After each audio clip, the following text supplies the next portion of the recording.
फोड़िए पटाखे, मना ली दिवाली। असली दिवाली तो तब मनेगी जब तुम्हारा रिजल्ट आएगा। जी हाँ, असली दिवाली तब मनाई जाएगी जब तुम्हारे मम्मा पापा के फेस पे खुशी होगी कि हमारा बच्चा जो बोर्ड्स के अंदर इतने ज्यादा मार्क्स लेके आएगा। उस दिन असली दिवाली मनाई जाएगी, उस दिन असली पटाखे फूटेंगे आपके दिल में भी और आपके मम्मा पापा के भी दिल में। वो जो खुशी होती है वही असली दिवाली होती है। तो दिवाली तो आपने मना ली, लेकिन कैसे लाओगे अपने माँ बाप के फेस पे वो खुशी, वो हैप्पीनेस जो उनको चाहिए, जो आपके मार्क्स। जैसे कि आपको 2 महीने सिर्फ आपके पास बचे हैं, सिर्फ 2 महीने। 2 महीने के बाद आपके जो प्री बोर्ड शुरू हो रहे हैं, चाहे आप क्लास 10 से हो, चाहे आप क्लास 12 से हो, किसी भी बोर्ड से हो। हर क्लास के बोर्ड के जो एग्जाम्स है वो ऑलमोस्ट जनवरी से जो है स्टार्ट हो जाते हैं। लेकिन हमारा प्लान क्या है, हमारे पास क्या है, आपकी स्ट्रेटेजी क्या है? आपके पास कुछ भी नहीं है। आपके पास सिर्फ टेंशन है, आपके पास सिर्फ एंजॉयमेंट है, आपके पास सिर्फ फोन है। इसके अलावा आपके पास क्या है? इसके अलावा आपके पास कुछ नहीं है। आपके पास कुछ नहीं है, आपको कुछ नहीं पता कि मैंने बोर्ड्स के अंदर कैसे मार्क्स लाने, क्या मेरी स्ट्रीम होगी, क्या मैंने किस फील्ड के अंदर जाना है, क्या मुझे नीट क्रैक करना है, क्या मुझे कैसे मुझे जेई क्रैक करना है। आपको कुछ भी नहीं पता। आपको सिर्फ इतना पता कि दिवाली कैसे मनानी है, कैसे पटाखे फोड़ने हैं, कैसे आपको अपना फोन चलाना है, कैसे अपनी गर्लफ्रेंड को इंप्रेस करना है, कैसे अपने बॉयफ्रेंड को इंप्रेस करना है। ये सब चीजें आपके माइंड में इस टाइम पे चल रही है। आपको कुछ नहीं पता। सर्दियां आ रही हैं, बेड से उठते नहीं हो, रजाई के अंदर लेटे पड़े हो, पढ़ने का मन नहीं करता। लेकिन करें तो करें क्या? ये 1.5 से 2 महीने ऐसे ऐसे चुटकियों में निकलेंगे और आपको पता भी नहीं चलेगा। जब आपके सामने प्री बोर्ड का चिट्ठा खुलकर आपके सामने आ जाएगा, ओ भाई ये क्या हो गया, ये तो मैं फेल हो गया, तो बोर्ड में क्या करेंगे। ठीक है, तो इसमें आपको ऑलमोस्ट आपका नवंबर जो है आधा बीत चुका है। सिर्फ हमारे पास नवंबर के 15 दिन और दिसंबर का पूरा महीना और जनवरी का फर्स्ट वीक, यानी कि अप्रोक्सीमेटली हम बात करें क्या क्योंकि तो हमारे पास ऑलमोस्ट ठीक पूछ के हमारे पास 1.5 से 2 महीने बचे हैं। इन 2 महीनों के बाद आपका जो प्री बोर्ड का पटाखा आपके सर पे फूटेगा, इतनी जोर से फूटेगा कि आपके बड़े बड़े टॉपर्स के होश उड़ जाते हैं इस प्री बोर्ड के अंदर। क्योंकि प्री बोर्ड ही एक ऐसा एग्जाम है जो आपको आपकी औकात दिखाएगा कि आप कहाँ पे एग्जिस्ट करते हो और आप बोर्ड के अंदर कहाँ पे एग्जिस्ट कर सकते हो। तो ये सब चीजों के बारे में आज आपको बात करूंगा। मैं सारी की सारी स्ट्रेटेजी बताऊंगा कि प्री बोर्ड के अंदर आप कैसे जो है 85 से 95% के बीच में अपना जो टारगेट रखे बैठे उसको कैसे अचीव कर सकते हो। सबसे पहले आपको क्या करना है कि जितने भी बच्चे, अगर आपने स्टडी की है, नहीं स्टडी की, अगर आपने आधा सिलेबस किया, पूरा सिलेबस किया, उन सब चीजों को आप भूल जाओ। जितना हो सकता है उसको भूल जाओ। सिर्फ आपको मैं कर रहा हूँ 15 दिन दे रहा हूँ। सिर्फ आपको जो मैं सिर्फ 15 दिन दे रहा हूँ। जब आज से जब आप ये वीडियो देख रहे हो तो लास्ट 30 नवंबर तक मैं आपको टारगेट दे रहा हूँ कि जितना भी आपका बैकलॉग है, बैक सिलेबस है, बैकलॉग है, उन सबको क्लियर कर लो। तो जितना भी 30 बच्चा है, वो क्लास 10th का बच्चा है, चाहे आप क्लास 12 के हो, चाहे आप क्लास 11 के हो, कोई भी क्लास के बच्चे हो।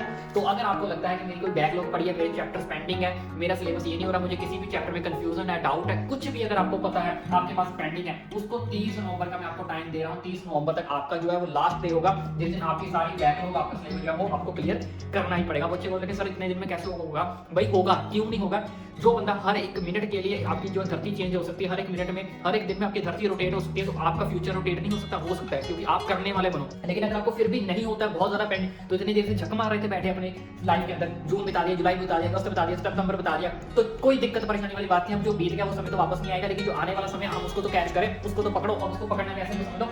अपनी बैकलॉग सब कुछ क्लियर करो जितना हो सकता है, ऑलमोस्ट उस चीज के ऊपर फोकस कर लो। भाई मुझे ये टारगेट करना है, मुझे 2 दिन के अंदर ये चैप्टर कंप्लीट करनी है, मुझे 2 दिन फिजिक्स करनी है, 2 दिन मैथ्स करना है, 2 दिन साइंस करनी है। जितना आपको 30 नवंबर तक निपटा सकते हो उसको निपटा दो। उसके बाद आपको क्या कर देना है? स्टॉप कर देना। स्टॉप। अब स्टॉप क्यों करना है? आपको बिल्कुल भी घबराना नहीं है कि मेरा 10% हुआ है, मेरा 20% हुआ है, मेरा 30, जितना मैक्सिमम कर सकते हो बस उतना कर लो। 30 नवंबर के बाद स्टॉप हो जाएगा। 30 नवंबर के बाद आपके पास पूरा दिसंबर का महीना और जनवरी का फर्स्ट वीक बचेगा। ऑलमोस्ट हमारे पास 35 डेज टू 40 डेज बचेंगे क्योंकि जनवरी के फर्स्ट वीक के बाद ही ऑलमोस्ट जो हमारा प्री बोर्ड स्टार्ट हो जाता है।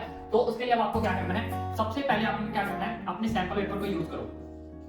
सैंपल पेपर को यूज करो या फिर अपने पीवाई को यूज करो। आप दोनों में से कोई भी एक चीज को यूज कर सकते हो क्योंकि दोनों एक टाइम पे आपके पास नहीं होंगी। अगर आपका सिलेबस ऑलमोस्ट कंप्लीट है, चाहे वो 10th का बच्चा है, 12th का बच्चा है, चाहे वो 11th का बच्चा है, कोई भी क्लास का बच्चा है, अगर आपको लगता है कि मेरा नवंबर तक जो है 30 नवंबर तक मेरा ऑलमोस्ट ऑल सिलेबस क्लियर हो जाएगा, ऑल क्लियर, तो आपने क्या करना है? सबसे पहले अपने पीवाईक्यू को यूज करना है। पीवाईक्यू को यूज करने के बाद आपने क्या करना है? किसी भी कंपनी के सैंपल पेपर खरीद लो। मैं ये नहीं बोलूंगा ओसवाल के खरीदो, हरियंत के खरीदो, टुगेदर खरीदो, एवरग्रीन खरीदो, कोई भी सैंपल पेपर खरीदो। तो सबसे पहले आपने पीवाईक्यू को सॉल्व करना है। पीवाईक्यू हर जगह से आपको अवेलेबल मिल जाएंगे, नेट से, यूट्यूब से, कहीं से भी आप हो, कहीं से मार्केट से, तो कहीं से भी आपने पीवाईक्यू अपने अरेंज करने, अरेंज करने के बाद उसको पीवाईक्यू को यूज करना है। जितने भी चाहे फिजिक्स के हैं, मैथ्स के हैं, अकाउंट्स के हैं, बायोलॉजी के, कोई भी सब्जेक्ट के अगर आपके पीवाईक्यू आपको सबको यूज करके उसके बाद आपने क्या करना है? सैंपल पेपर को जो है सॉल्व करना है।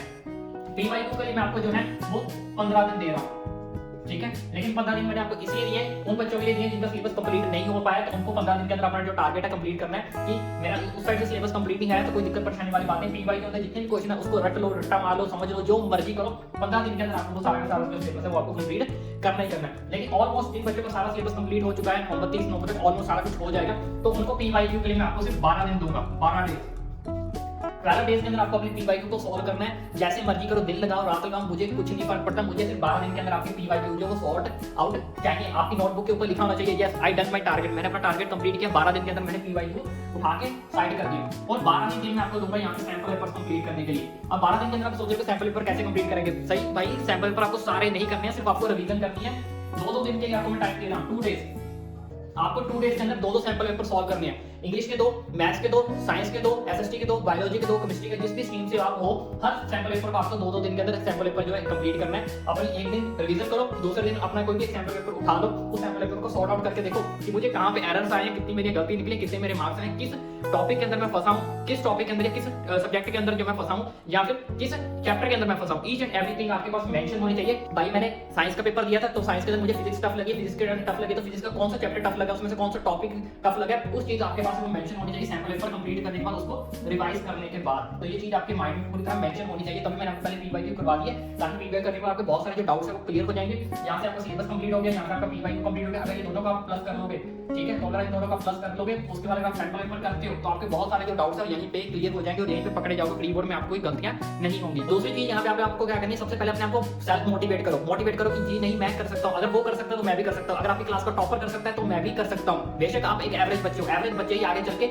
यूपीएससी नीट जेईई क्लियर करते हैं, तो ऐसा नहीं है कि एवरेज बच्चा कुछ भी नहीं कर सकता। एवरेज बच्चा बहुत कुछ कर सकता है। एवरेज बच्चा एक ऐसा जो 2 महीने के अंदर अपनी जो सेटिस्फेक्शन को यहाँ से यहाँ पहुंचा सकता है और यूपीएससी का भी एग्जाम क्लियर कर सकता है लास्ट के 2 महीने के अंदर। उसकी पावर सिर्फ आपके हाथ में है, तो डेफिनेटली आप कर सकते हो। अब आपको करना कैसे, एक दूसरा तरीका बता देता हूँ। अगर आप ये सब नहीं करना चाहते तो सबसे पहले आपको इजीएस्ट वे में चले जाओ। इजीएस्ट वे में आपको क्या करना है, अपने सारे सब्जेक्ट्स रखो, जो भी आपके पास सब्जेक्ट है, 5 सब्जेक्ट है, 6 सब्जेक्ट है, उसमें से सबसे पहले जो आपका फेवरेट सब्जेक्ट है उस चीज को उठाओ। जो आपका सबसे पहले कौन सा सब्जेक्ट है, फेवरेट सब्जेक्ट को उठाओ, उस चीज को सॉल्व करना शुरू करो, उस चीज को लर्न करना शुरू करो, उस चीज को समझना शुरू करो, लाइन बाय लाइन जैसे आप करना चाहते हो। मेरी तरफ से कोई पाबंदी नहीं है कि आपको ऐसे करना है, लेकिन सबसे पहले अपना फेवरेट सब्जेक्ट है उसको सॉर्ट आउट करो। उससे क्या होगा, आपका कॉन्फिडेंस बढ़ेगा, आपका माइंड खुद अब बोलेगा यार अपने फेवरेट सब्जेक्ट को पढ़ना है, तो आपका माइंड हंस के उस सब्जेक्ट को उठाएगा, पिक करेगा। तो इससे क्या होगा, आपके माइंड का फ्लो बनेगा, आपकी बॉडी का फ्लो बनेगा, जिससे आपको पढ़ने में इंटरेस्ट आएगा, आपको सेल्फ मोटिवेशन मिलेगा, आपको कॉन्फिडेंस मिलेगा। तो फेवरेट सब्जेक्ट के बाद उसके बाद इमीडिएटली आपने इसको ज्यादा देर तक के लिए नहीं पढ़ना, क्योंकि आपको पता है आपका फेवरेट सब्जेक्ट है, आप इसको इजीली कवर कर सकते हो, इसलिए आपको इसके अंदर चीजें समझ भी आ जाएंगी। तो आपने ज्यादा टाइम इसके ऊपर वेस्ट नहीं करना है, सिर्फ 1 या 2 दिन आपने इसके ऊपर लगाने हैं, ताकि आपका जो है पढ़ाई के अंदर आपका मोशन बन जाए, फ्लो बन जाए, कि आप आगे की स्टडी जो इजीली कर पाओ, आपको सेल्फ मोटिवेशन, आपको कॉन्फिडेंस मिल पाए।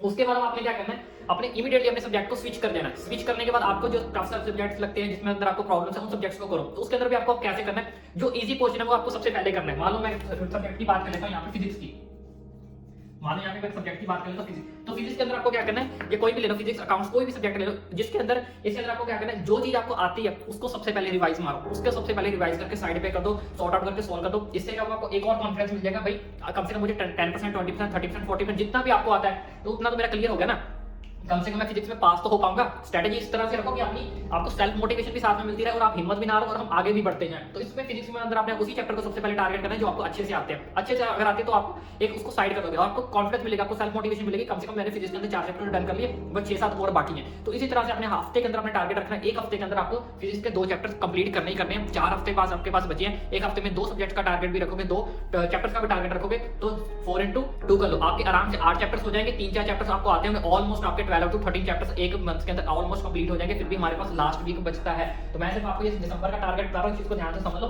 अगर आप 1 हफ्ते में अंदर 2 फिजिक्स के चैप्टर भी करोगे, 4 हफ्ते आपके पास है, 4x2 कर लो, 8 चैप्टर्स आपके हो जाएंगे। 3-4 चैप्टर्स आपको ऑलमोस्ट आते होंगे, हर बच्चा ऐसा होगा जिसको 2 से 3 चैप्टर्स आते ही होंगे, तो ऑलमोस्ट आपके 11, 12, 13 चैप्टर जो आप आराम से टारगेट कर सकते हो दिसंबर मंथ के अंदर। तो इस चीज को अपने माइंड के अंदर बिठा लो कि कैसे आपको अपनी स्ट्रेटजी बनानी है। सेम स्ट्रेटजी आपको हर सब्जेक्ट के लिए फॉलो करनी है। और उसके बाद जितने भी आपके लिटरेचर सब्जेक्ट्स है, जैसे वो इंग्लिश या हिंदी, पंजाबी, उसके अंदर आपको स्ट्रेटजी कैसे बनानी है, उसके अंदर आपको क्या करना है, सबसे पहले अपने ग्रामर पोर्शन को कंप्लीट करना है। बहुत सारे बच्चे क्या कहते हैं, ग्रामर पोर्शन को बिल्कुल हल्के में लेते हैं, यार ग्रामर पोर्शन तो इजी है, बिल्कुल लास्ट में पेपर के 1-2 दिन पहले कर लेंगे। भाई ग्रामर के अंदर ही तुम्हारे सबसे ज्यादा मिस्टेक होती है, तुम्हारी सबसे ज्यादा वोकैबुलरी गलती होती है, तुम्हारी प्रोनाउंसिएशन नहीं करनी आती, कैसे करना है, कैसे वर्ड्स बनाने, तो सब चीज इस चीज को भूल जाओ कि सबसे पहले आपने ग्रामर को ही टारगेट करना है। ग्रामर से टारगेट करने से आपको एक तरह से सिक्योरिटी मिल जाएगी। कम से कम मेरे पास 20 से 30 या 40 नंबर की जो मेरी ग्रामर है वो मैं ऑलरेडी सिक्योर कर चुका हूं, बाकी अब मेरी लिटरेचर जो है बची हुई है। और इंग्लिश के अंदर सब्जेक्ट हमारे पास बहुत सारे होते हैं, चैप्टर्स हमारे पास बहुत ज्यादा होते हैं, तो इंग्लिश के अंदर आपको क्या करना है, हर एक चैप्टर की 1 शॉट वीडियो डेली देखनी है। किसी भी यूट्यूबर की देखो, खुद की बनाओ, खुद स्टोरी पढ़ो, जैसे मर्जी करो, मैं लेकिन सजेस्ट करूंगा कि आप 1 शॉट वीडियो जरूर देखो एक दिन के लिए। एक चैप्टर को टारगेट आपने करना है इंग्लिश के लिए, क्योंकि हमारे पास इंग्लिश के चैप्टर बहुत ज्यादा होते हैं। तो इसके लिए आपको क्या करना है, पर डे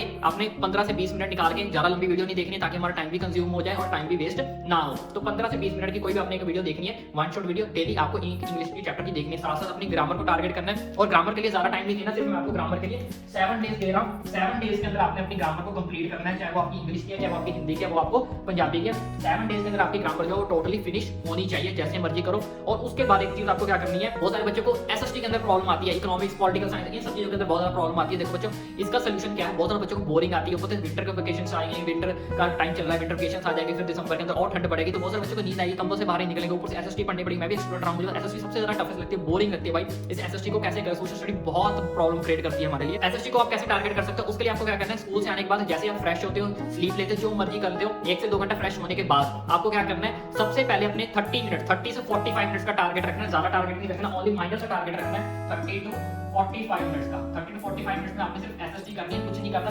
बेशक उसमें ये नहीं आपने टारगेट रखना कि मैं सिर्फ 4 क्वेश्चन कर रहा हूं, मैं 5 क्वेश्चन कर रहा हूं, मैं 6 क्वेश्चन कर रहा हूं। 30 टू 35 मिनट्स आपने पढ़ना ही पढ़ना है। बेशक उसमें आपके 3 क्वेश्चन हो जाए, बेशक उसमें आपके 4 क्वेश्चन हो जाए, बेशक आपके उसमें 10 क्वेश्चन हो जाए, लेकिन 30 टू 45 मिनट्स आपने टिक के बैठ के अपना स्टडी पर फोकस करना है। अपने माइंड को सिर्फ इतना बताना है कि भाई मुझे एसएसटी सिर्फ 30 से 45 मिनट तक ही पढ़नी है, उसके बाद मुझे एसएसटी नहीं पढ़नी है। सिर्फ इतना सा आपने अपने माइंड को समझाना है। अगर आपके माइंड को ये समझाओगे कि नहीं भाई एसएसटी करनी पड़ेगी, मुझे 1 घंटा एसएसटी पढ़नी पड़ेगी, 4 क्वेश्चन पढ़ने पड़ेंगे, तो आपका ऑटोमेटिकली जो माइंड है वो पहले ही क्या कर देगा, आपको डिस्टर्ब कर देगा, नहीं भाई मेरे से नहीं होगा, मैं नहीं कर पाऊंगा, चल छोड़ कुछ और कर लेते हैं। तो इस तरह की कोई भी स्ट्रेटजी आपने अपने माइंड में निकाली, सिर्फ अपने माइंड को प्यार से समझाओ, सिर्फ 30 से 40 मिनट मुझे अपनी एसएसटी पढ़नी है, इसके अलावा मुझे और एसएसटी नहीं करनी। तो स्टार्टिंग में अगर डेली आप इतना शेड्यूल भी अपने रेगुलर को फॉलो करते हो तो बहुत हेल्प मिलेगी आपको एसएसटी के अंदर, क्योंकि एसएसटी का सिलेबस भी ज्यादा होता है, बोरिंग भी बहुत ज्यादा होता है, तो इससे आपको बहुत ज्यादा हेल्प मिलेगी। उसके बाद आपने क्या करना है, सोने से पहले सिर्फ 30 मिनट, सोने से पहले सिर्फ 30 मिनट आपने एसएसटी फिर से पढ़नी है। सोने से पहले जब भी आप सोते हो 11 बजे, 12 बजे, 10 बजे, जैसे ही आपने सोना उससे सिर्फ आधा घंटा आपने क्या करना है, एसएसटी को देना है। तो आधा घंटा सोने से पहले, आधा घंटा बिल्कुल स्टार्टिंग में 30 से ज्यादा देना तो ज्यादा अच्छी बात है।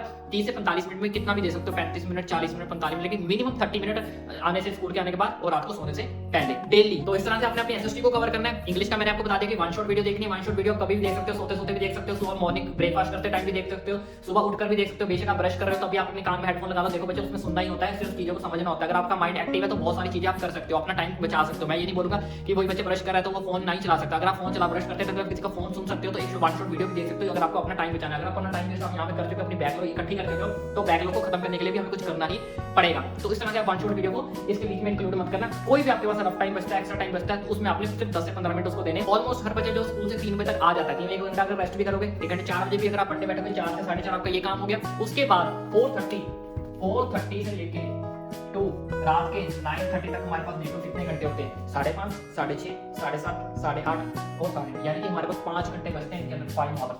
इनके बीच में हमारे पास क्या बचते हैं, 5 आवर्स बचते हैं। अब इन 5 आवर्स को आपने यूटिलाइज कैसे करना है वो अब आप पे डिपेंड है, वो उसको आप यूटिलाइज कैसे करोगे, लेकिन मैं आपको जरूर बताऊंगा कि आपको यूटिलाइज कैसे करना है। इन 4 घंटे अंदर वन शॉट वीडियो आपकी निकलनी है, यानी कि हमारा इंग्लिश जो है वो खत्म हो गया, इंग्लिश खत्म हो गया, एसएसटी भी हमारी खत्म हो गई, ठीक है। तो मान लो 9:30 बजे तक, 10 बजे भी आप कोई बच्चा 10 बजे से पहले नहीं सोता, तो 9:30 से 10 बजे तक आपने एसएसटी को दे दिया, तो उससे मान लो पहले आपने आधा घंटा रेस्ट कर लो, आधा घंटा रेस्ट कर लो, तो यहाँ पे मान लेता 9, तो हमारे पास तो अभी 4.5 घंटे बचते हैं। 4.5 घंटे में अगर आप 2 घंटे ट्यूशन पे भी लगा के आते हैं, 2 आवर्स ट्यूशन, अगर आप 2 घंटे में ट्यूशन पे भी यूज करते हो, तभी आपके पास में आधा घंटा आके रेस्ट करते हो, तभी हमारे पास कितने बचते हैं, 2 घंटे हमारे पास बचते हैं अपनी सेल्फ स्टडी के लिए, 2 आवर्स हमारे पास बचते हैं सेल्फ स्टडी के लिए। अब इन 2 आवर्स को यूज कैसे करना है, इन 2 आवर्स के अंदर आपको सबसे अपने 2 मेन सब्जेक्ट हैं, जैसे क्लास 10 का सबसे मेन सब्जेक्ट क्या, 1 आवर अपना मैथ्स को देना है, ठीक है, मैथ्स, और 1 घंटा अपना साइंस को देना है। और इनके अंदर आपको करना क्या है, इनके अंदर यही आपको पीवाईक्यू करने हैं और अपने सैंपल पेपर को सॉल्व करके देखना है। जो आपका स्कूल का वर्क है, ट्यूशन का वर्क है, उसको कोशिश करो कि आप ट्यूशन पे ही सॉर्ट आउट करो, ट्यूशन पे ही अपने डाउट्स क्लियर करो, घर पे उसको पेंडिंग वर्क में ना रखो, बिल्कुल भी मत रखो। अगर आपको कोई पेंडिंग वर्क बचता है तो ट्राई करो कि आपका जो स्कूल में होता है, कोई लेक्चर मिस चलता है, आपका कोई पीरियड मिस चलता है, कोई लाइब्रेरी का पीरियड होता है, उसके अंदर उसको यूटिलाइज करने की कोशिश करो। तो अगर आप साइंस स्टूडेंट हो, कॉमर्स स्टूडेंट हो, आर्ट्स स्टूडेंट हो, तो आपने भी आपने 1 घंटा अपने आपको किसको देना है, बायोलॉजी को देना है, केमिस्ट्री को देना है, तो आपने 1 घंटा बायोलॉजी, जो भी आपका टफेस्ट सब्जेक्ट है, आपने सेम स्ट्रेटजी को फॉलो करना है। आपने एसएसटी की जगह अगर मान लो आपका सबसे टफेस्ट सब्जेक्ट फिजिक्स है, तो 30 से 45 मिनट आपने यहाँ पे फिजिक्स पढ़नी है, उसके बाद 30 मिनट फिजिक्स आपको रात को पढ़नी है। अगर आपका अकाउंट्स टफ लगता है, अगर आपको बिजनेस स्टडी टफ लगती है, तो जो भी सब्जेक्ट आपको टफ लगता है, लेंथी लगता है, उसको आपने इससे तोड़ के पढ़ना है, उसको 2 हिस्सों में डिवाइड करके पढ़ना है, कभी भी उसको एक साथ नहीं पढ़ना, क्योंकि अगर आप उसको एक साथ पढ़ोगे आपका माइंड क्या करेगा, वो स्लीप मांगेगा, रेस्ट मांगेगा और आपको उससे बोलेगा कि छोड़, ये तेरे से नहीं होगा। तो अपने आपको कभी भी डिमोटिवेट नहीं करना है, तो उससे अच्छा कि अपने सब्जेक्ट को क्या करो, तोड़ के पढ़ो, तो आधा ऊपर आधा नीचे। और जो आपके सब्जेक्ट फेवरेट है, जिससे आपको लगता है कि ये सब्जेक्ट मेरे हो जाएंगे, तो उसको आपने एक साथ यहाँ पे कंबाइन करना है। यहाँ पे मैंने आपको 1 आवर का टाइम दिया, तो एक आवर में से आपने 55 मिनट्स पढ़ना है, 5 मिनट की अपनी ब्रेक लेनी है, उसके बाद 5 मिनट की ब्रेक लेने का अगला सब्जेक्ट उठाना है, फिर 55 मिनट से पढ़ना है, फिर 5 मिनट की, उसके बाद आपको 35 मिनट्स की आपको ब्रेक मिल ही जाएगी। तो यहाँ पे अगर मैंने मैथ्स रखा है, तो आप यहाँ पे बायोलॉजी रख लो, यहाँ पे केमिस्ट्री को रख लो, या फिर पहले केमिस्ट्री कर लो फिर बायोलॉजी कर लो। जो अकाउंट्स वाले बच्चे हैं तो अगर उनको अकाउंट्स का लगता है तो अकाउंट्स यहाँ से ले आओ। तो यहाँ पे आप क्या कर सकते हो, अपनी इको को कर सकते हो, बिजनेस स्टडी को कर सकते हो। पॉलिटिकल साइंस वाले बच्चे, आर्ट्स वाले बच्चे यहाँ पे पॉलिटिकल साइंस को यूज कर सकते हो, बिजनेस स्टडी को यूज करना चाहते हो बिजनेस स्टडी को यूज कर सकते हो। तो इस तरह से जो भी आपका टफेस्ट सब्जेक्ट है उसको तोड़ के पढ़ो। सबसे पहले पीवाईक्यू करो, पीवाईक्यू करने के बाद 2 घंटे अपने जो ट्यूशन है, ट्यूशन का काम ट्यूशन पे ही करके आओ, या फिर जो आपके फ्री लेक्चर्स होते हैं स्कूल में, कोई भी अगर आपका फ्री लेक्चर होता है उसको यूटिलाइज करो, उसमें अपना पेंडिंग वर्क सारा कंप्लीट करो। तो यहाँ पे 55 मिनट्स आपने स्कूल से आप देने हैं, जैसे कि मैंने आपको बताया 4:30 से 9 बजे तक 4.5 घंटे 4.5 आवर्स आपके पास बचते हैं। 2 घंटे के ट्यूशन के भी निकाल दो तो 2.5 घंटे आपके पास बचते हैं, 2.5 घंटे यानी कि 2.5 आवर्स। तो 2.5 आवर्स में अगर आप 30 मिनट रेस्ट भी करते हो तो 2 घंटे बचते हैं। तो 2 घंटे में 2 सब्जेक्ट आपके यहाँ पे हो जाएंगे, एक आध सब्जेक्ट आपका वन शॉट वीडियो में निकल गया और एक सब्जेक्ट आपका डिवाइड करके निकल गया। तो ऑलमोस्ट आपके 4 से 5 सब्जेक्ट कवर हो जाएंगे। तो कैसे नहीं आप 80% क्रॉस करते हो फिर बोलना है, आप आराम से 80% क्रॉस करोगे, लेकिन उसके लिए अब आपको जो है मेहनत करनी पड़ेगी। इसके अलावा और कोई डाउट कोई क्वेरी बचे तो अपने भाई को ओपनली कमेंट करके पूछो कि भाई ये दिक्कत आ रही है, भाई ये प्रॉब्लम आ रही है, इसको चीज को मैं कैसे सॉर्ट आउट करूं। तो आई आपको ये वीडियो अच्छी लगे तो चैनल को सब्सक्राइब करना ना भूलें। Tell me what you want, what you need, tell me, tell me, tell me. Tell me what you want, what you need, tell me, tell me, tell me. Tell me what you want, what you need, tell me, tell me.